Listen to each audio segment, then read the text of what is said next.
네, 지금부터는 김기흥 전 국민의힘 대변인 만나보겠습니다. 어서 오세요. 안녕하세요. 예, 오늘 대통령 기자회견 어떻게 보셨습니까?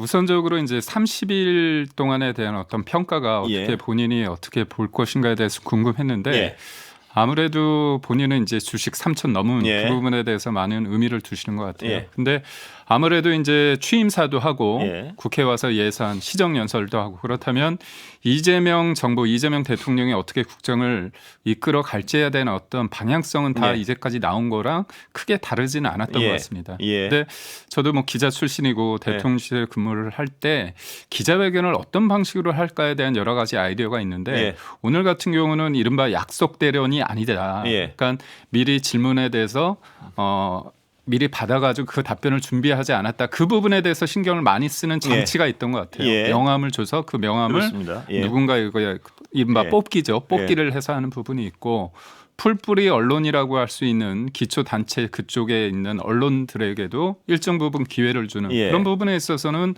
저는 뭐 바람직한 것 같습니다. 다만 아쉬운 것은 뭐냐면 기자분들이 여러 가지 본인들이 이제 준비했던 질문만 하잖아요. 그러다 보니까 어떤 앞선 기자들이 질문을 했을 때 그거와 연결된 질문, 깊이 있는 질문은 좀 나오지 않았던 것 같습니다. 전임 정권의 어떤 기자회견이랑은 어떤 차이를 느끼셨습니까? 그러니까 저희도 뭐 사실 이른바 이제 어떤 질문에 대해서 구체적으로 이런 걸 예시한다. 그래서 답변을 준비한다는 건 아니고요. 그런 건 있습니다. 통상적으로 기자분들이 어떤 것들을 궁금해하는 것들에 대한 것들은 저희가 평상시에 많이 듣지 않습니까? 그런 것들을 Q&A를 만들어 가지고 어느 정도는 주죠. 그렇지만 그런 부분이 대통령이라는 사람이 그런 것들을 미리 자료를 받아서 그걸 외워서 하는 게 아니라 본인의 어떤 관점을 녹여내서 하기 때문에 그러니까 제가 볼 때는 여하튼 이재명 대통령과 이재명 정부에서는 이게 굉장히 좀 다르다. 현장에서 맞닥뜨린 날 것에 대해서 내 생각을 진솔하게 대답한다. 그런 어떤 형식적인 부분에 대해서 좀 강조를 하려는 어떤 시도가 있었다고 봅니다. 이런 질문은 좀 있었으면 좋겠는데 기자들이 하지 않았다. 뭐 이게 있습니까 혹시? 그러니까 저는 이거죠. 이제 4.5일제 관련해서 얘기를 좀 나오지 않았습니까? 그런데 이재명 대통령께서 이제 지금 주식 3천, 5천 시대를 얘기한다면 우리나라가 이제 수출의 22%, 20% 이상 이제 반도체거든요. 그러면 이제 후보 시절에도 반도체 특별법 관련해서 52시간 예외 말씀을 하셨다가 민주노총이 좀 반대하니까 그게 흐지부지 되지 않았습니까? 그리고 또 상법 개정안 관련해서도 지금의 어떤 이사의 충실 의무가 기업뿐만이 아니라 어떤 주주까지 되게 된다면 또 그러니까 작은 사람들이 반대를 했을 때 실질적으로 기업의 경영진 입장에서는 멀리 투자를 하지 못하게 되는 그런 폐단이 있습니다. 그런데 우리가 삼성전자와 더불어서 보는 SK 하이닉스가 이전에 SK가 만약에 지금의 현재 있는 상법 개정안이 통과된 상황이었다면 현대 하이닉스와 인수합병이 되게 힘들었거든요. 왜냐하면 그 당시에 SK 주주 입장에서는 그런 리스크를 감당하기 어려웠을 것 같다는 생각을 합니다. 그런데 그거는 법원에서도 경영적 판단에 의한 판단은 그 문제 삼지 않지 않습니까? 근데 행동주의 펀드가 들어왔을 때 아무래도 장기적인 투자보다는 그런 어떤 펀드가 들어왔을 때 1년이나 어떤 특정한 기간 동안에 수익을 얻어서 빠지지 않습니까? 그런 관점에서 봤을 때는 장기적인 투자를 했을 때 소위 말해서 그런 주주가 주주총회를 통해 가지고 반대하는 목소리가 조직화돼서 실질적인 경영에 있어서 어떻게 보면 발목을 잡는 경우도 있지 않은가 싶습니다. 뭐 여러 오늘 주제 중에 일부분이라 제가 더 하나만 관련해서 여쭤보면 그렇습니다. 왜냐하면 지금까지 그 일반 투자자들이 가장 분노한 것이 핵심 사업부문을 뚝 떼어가지고 그런 것 때문에 지금 이 제3법 개정안도 많은 관심을 가지고 있고 시장도 그래서 반응하는 거 아니겠습니까? 결국 이제 국민의힘 입장에서도 이른바 개미 투자자들이 우리나라에 한 1,400만 정도 된다는 거 아닙니까? 그렇다면 이제 앵커께서 말씀하신 것처럼 상법 개정안을 통해서 순기능도 있을 거고 어떻게 보면 기업 입장에서는 그런 리스크도 있기 때문에 그런 부분에 있어서 국민의힘은 우선은 막으려고 했는데 여대 야소 국면에서는 지금의 법안이 그냥 나가는 것보다는 조율을 통해서 일정 부분 그런 어떤 리스크를 줄인 쪽으로 합의를 하기 위해서 그런 노력을 한 거죠. 자, 지금 이재명 정부 출범 한 달을 좀 종합해서 평가하면 뭡니까 보시기에? 저는 이재명 대통령의 취임사 중에서 모두의 대통령이라는 그 부분과 평범한 시민의 나라는 그 부분에 대해서 되게 주의 깊게 들었습니다. 근데 이제 아쉬운 점은 뭐 제가 국민의힘 대변인을 했기 때문에 좀 비판적인 시각에서 말씀을 드리자면 모두의 대통령이라 한다면 아무래도 상대를 좀 인정하는 부분이 좀 있어야 되는 거 아닙니까? 여기에서 말하는 상대는 야당일 거고 그런데 아무래도 특검을 통해서 첫 번째 법안이 통과된 게 특검이었고 그 특검에 대해서 물론 이제 내란에 대해서 계엄에 대해서 그거에 대해서 제대로 짓기 위해서 이건 불가피하다는 부분도 있지만 지금 검찰이나 경찰이나 이제 공수처나 여러 일련의 수사기관 통해서 한 부분이 있는데 120명이라는 검사를 통해서 윤석열 정부의 시작부터 계엄 이후에 이런 여러 가지 상황까지 다 통틀어서 특검 수사를 하다 보면 상대적으로 상대를 적폐화하고 정적 주기로 귀결되는 거 아니냐 그런 우려가 있고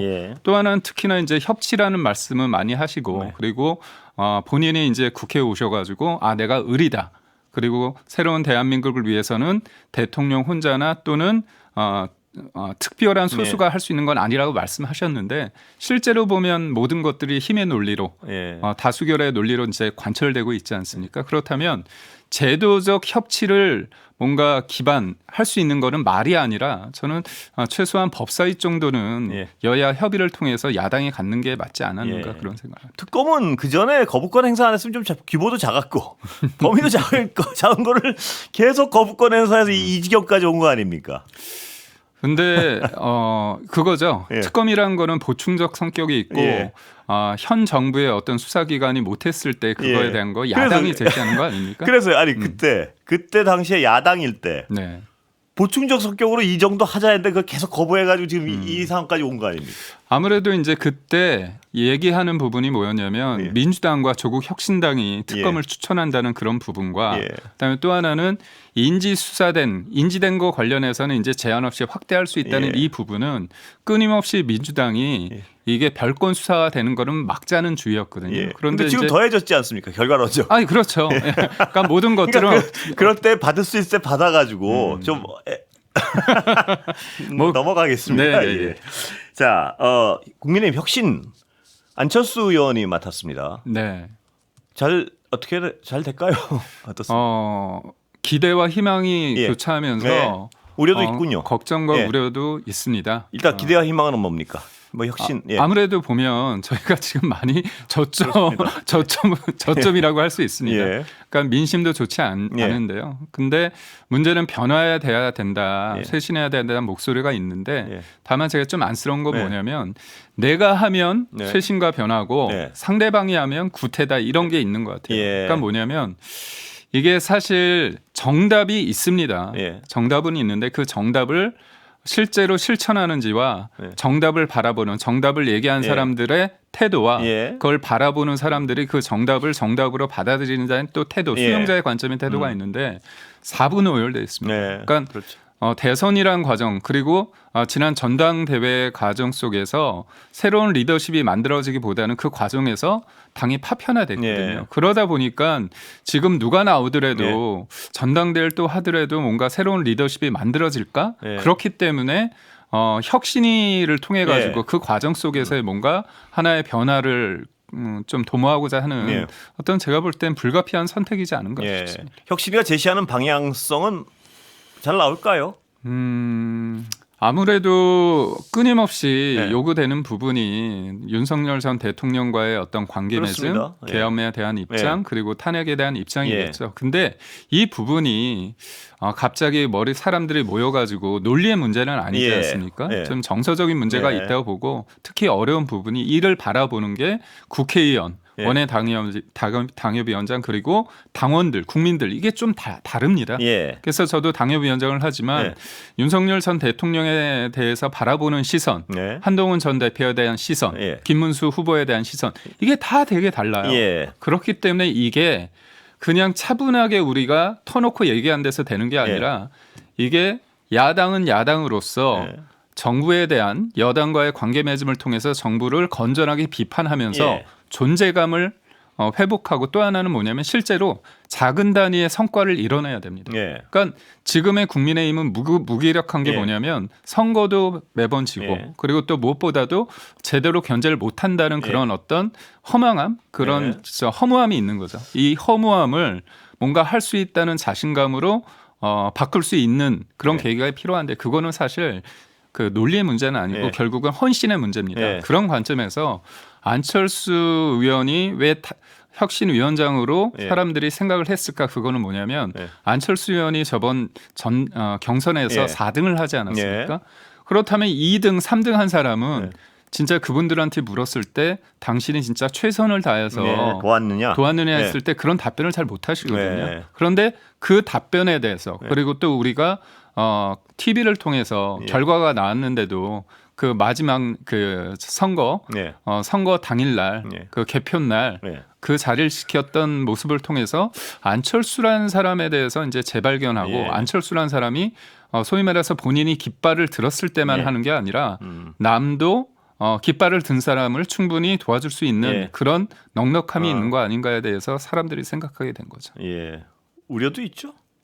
우려도 있습니다. 뭐냐면 우선적으로 혁신위원장이라는 게 당원들한테 인정받은 게 아니지 않습니까? 이제 비대위원장이 했기 때문에 절차적 민주성이라는 부분에 대해서 한계가 있고요. 또 하나는 권한이 어느 정도까지 있느냐의 부분이겠죠. 그리고 시간이라는 것도 어떻게 보면 2달이란 부분에 대해서 담보를 받는다고 얘기했고 또 하나는 뭐냐면 안철수 의원의 장점이자 단점이 뭐냐면 개파색이 얕다는 거지만 그래도 주변 사람들이 안철수계라고 할 수 있는 사람이 있는가? 세력이 없다. 네, 그런 면에 있어서 혁신위의 어떤 결과물에 대해서 당원들과 그 당내 의원들한테 뭔가 동의를 받기 위해서는 그런 중간 단위의 어떤 사람들 그런 그룹이 필요하지 않을까 싶습니다. 다른 얘기인데요. 나경원 의원 농성에 대해서는 어떻게 평가하십니까? 민주당이나 뭐 여당 쪽에서는 뭐 웰빙 아니 야당에서도 뭐 여당은 다 빼고. 근데 저는 그 부분에 대해서 그렇게까지 당내에서 비판적으로 봐야 될까에 대해서는 좀 동의하기는 어렵습니다. 어떤 부분이 제일 동의가? 예를 들어 김종혁 최고 같은 그거를 뭐 좀 보여주기식 아니냐, 뭐 절실함이 부족하지 않느냐 그런 거지만 김성태 전 의원도 그렇고. 아니 물론 관점은 다를 수 있습니다. 하지만 수적 우위가 좀 없는 상황 속에서 할 수 있는 게 많지는 않은데 그렇다면 이거죠. 우리가 이틀 동안의 그 청문회를 통해 가지고 국민적인 의혹이 다 밝혀졌는가? 그다음에 그 부분에 있어서 우리가 산무 청문회라고 하고 있고 또 증인도 없고 참고인도 없고 자료도 없는 상태에서 결과적으로 이틀만 버티면 된다는 전략이었던 것 같고 또 하나는 뭐냐면 문제를 제기하는 사람들을 공격해서 좌표를 찍어 공격해서 이른바 이틀막 했던 청문회라고 봤을 때 이미 이틀이라는 시간은 경과됐지만 국민 청문회라는 걸 통해서 뭔가 해야 되는 거였잖아요. 그렇다면 그런 절실함을 보여주는 차원에서 그러니까 국회 밖에서 할 수도 있지만 의원들이기 때문에 국회 로텐더홀에서 농성도 할 수 있는 거 아닌가? 근데 저는 뭐 여당은 차치하고요. 야당 내부에서 비판은 제가 듣기에 저는 고개를 끄덕거린 부분이 있어서 제가 여쭤보는 건데 뭐냐면 이 항의의 차원의 어떤 행위라는 거는 국민들한테 호소를 해야 되는 거 아닙니까? 자기 희생적 모습, 자기 파괴적 모습, 이렇게 김성태 의원의 지적에 전 굉장히 많은 어떤 모습이 있어야 되는데 깔끔하게 텐트 쳐놓고 거기서 그렇게 하면 과연 그 목적을 달성할 수 있겠냐 이런 어떤 행위의 방법론에 대한 지적이 강합니다. 그러니까 드루킹 특검을 관철시킨 분이 김성태 전 원내대표 아닙니까? 어떻게 보면 농성 와중에 또 불의의 어떤 습격을 받으셔가지고 그거를 또 그 당시에 여당의 원내대표가 찾아오면서 접점을 만들었습니다. 그런 측면에서 봤을 때 더 절실하게 그러니까 SNS 상에서 뭐 김밥이나 이렇게 선풍기를 이렇게 하고 있는 사진이 제가 볼 때 좀 예쁘게 나온 것 같아요. 그렇지만 그게 그걸 왜 하느냐 이거죠. 그러니까 그렇게 호소력이 없을 바에야.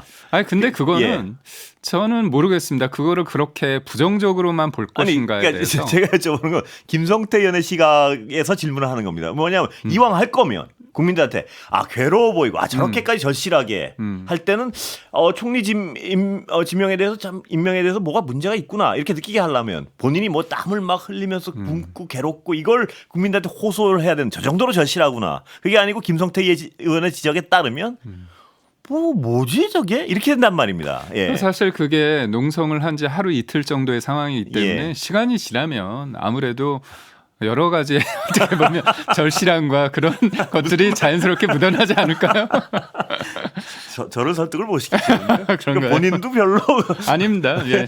아니 예. 저는 그리고 뭐 나경원 의원께서 예. 뭐 법적인거나 여러 가지 예. 또 원내 국회의원으로서 예. 할 수 있는 부분을 찾아서 한다고 하니까 예. 그걸 지켜봐 주시면 되죠. 당 대표 김문수 후보는 나갑니까 안 나갑니까? 저는 김문수 후보는 예. 나올 것 같습니다. 그래요? 네, 저는 뭐 나온다는 비중에 좀 비율을 좀 200%예요. 저는. 그래요? 사실상 나온다고. 한동훈 전 대표는 어떻습니까? 한동훈 예. 전 대표 주변 쪽에서는 예. 한 2, 3주에 비해서는 안 나올 가능성이 좀 그렇게 있다고 저도 보는데 느꼈습니다. 나올 예. 것 같습니다. 그래요? 네, 그건 저는 왜 그렇습니까? 이게 이거죠. 네. 본인들 입장에서는 그게 싫은 걸 수 있어요. 지금의 예. 상황이 여의치 않으니까 좀 기다려라. 그렇죠. 그런데 예. 또 정치인은 예. 또 불확실한 가운데서 길을 내는 게 또 정치인 예. 아닙니까? 그런 측면에서 할 수 있고 예. 또 하나는 요번에 만약에 아니었을 때 예. 그러니까 사람들의 눈높이가 좀 낮아져 있습니다. 예. 내년 이제 지방선거 때 어떤 결과가 나올지 예. 그렇기 때문에 한동훈 전 대표가 당대표가 되더라도 결과물이 충분치 못하더라도 그 나와서 과정상에 내년 지방선거 실패하더라도 그렇게 그러니까 실패라는 것들이 어떤 예. 절대적인 과반이 아닐지언정 의미 있는 선전을 한다면 그게 또 예. 단순히 우리가 절대 평가는 아니지 예. 않습니까? 그리고 또 하나는 그 선거만뿐만이 아니라 지금의 이재명 정부의 어떤 지금이 한 달이 지났는데 예. 앞으로의 어떤 시간에서 예. 여러 가지 문제 제기할 수 있고 협력할 건 협력하면서 뭐 견제하고 쌓을 건 쌓아야 되는 거잖아요. 그런 측면에서 내가 할 수 있는 게 있다면 저는 나올 거라 보는데 그러니까 나와야 된다는 당인가요? 나올 것으로 저는 사실 전망하십니까? 김문수 후보와 예. 한동훈 전 대표는 이번에 두 분 다 안 나왔으면 하는 바람이 그래요? 있습니다. 저는 그래요? 그리고 예. 이런 것들이 당내에 일정 부분 있습니다. 예. 왜냐하면 매번 그러니까 저번에 방금 누가 전에 나옵니까? 그러니까 그거는 그러니까 누가 나오느냐의 부분에 대해서 새로운 인물에 대해서 또 나올 사람만 나온다는 얘기도 있지 않습니까? 예. 그래서 저는 꼭 그분들이 아니더라도 누가 있습니까? 저는 뭐 물론 김재섭 의원이나 예. 뭐 김용태 의원 같은 경우는 이번에 선을 긋고 있지만 예. 앞으로 시간은 많습니다. 정치는 생물이기 때문에 나올 수도 있다 그분들도. 저는 충분히 그렇다고 봅니다. 네. 그런데 아까 제가 헷갈려서 하는데 김문수 후보나 한동훈 전 대표 같은 경우에는 나오지 않는 것이 바람직한데 나올 것 같다는 말씀이시죠 지금? 저는 이제 당내 예. 두 분이 이번에 좀 쉬었으면 하는 바람이 있습니다. 그런 컨센서스가 있는데 현실적으로 근데 그분들 입장에서는 그러니까 본인의 생각도 중요하지만 그분을 둘러싼 참모들 같이 도와주시고 같이 함께하는 분들의 생각이 더 중요하지 않습니까? 근데 주변 분들은 좀 많이 독려하시는 것 같습니다. 그래요? 네. 한동훈 전 대표 주변에서는 말리는 것 같아서. 그러니까 나온다가 6이고 말린다가 4였고 지금은 5대 5나 아니면 6이 말린다고 보지만 제가 볼 때는 결국은 나올 가능성이 크다고. 그렇군요. 시간이 다 돼 버렸습니다. 여기까지 듣겠습니다. 감사합니다. 고맙습니다. 김기흥 전 국민의힘 대변인이었습니다. 고맙습니다.